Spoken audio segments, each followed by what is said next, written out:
અમદાવાદમાં ગુરુદેવજી બાપજી પ્રાગોત્સવ પર્વની ઉજવણી કરાઈ હતી। સ્વામિનારાયણ સંપ્રદાયના 93માં પ્રાગટ્ય પર્વની રિવરફ્રન્ટ ઇવેન્ટ સેન્ટર ખાતે ઉજવણી થઈ।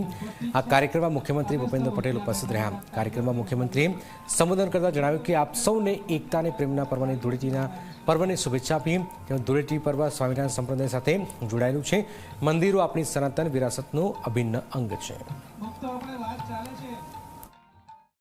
આપ સૌને एकता प्रेम और समरसता पर्व धूळेटी खूब खूब शुभकामनाओं।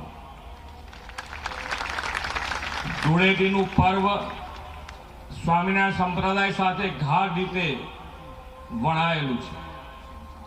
पूज्य बापजी प्रागट्य दिवसे तेमनी दिव्य चेतना ने वंदन करूं छुं। विश्व नेता और यशस्वी वडाप्रधान श्री नरेन्द्रभाई मोदीए विकास भी विरासत भी ने मंत्र साथे होलिस्टिक डेवलपमेंट नो मार्ग दर्शाव्यो छे। मंदिरों अपनी सनातन विरासत नो अभिन्न अंग छे। सनातन धर्म संस्कृति नी अटल आस्था नी हजारों वर्ष की श्रद्धा ने वधु व्यापक बनावा आदरणीय श्री नरेन्द्रभाई मोदी नी प्रेरणा और मार्गदर्शन थी सोमनाथ स्वाभिमान पर्व आपणे उजवी रह्या छे।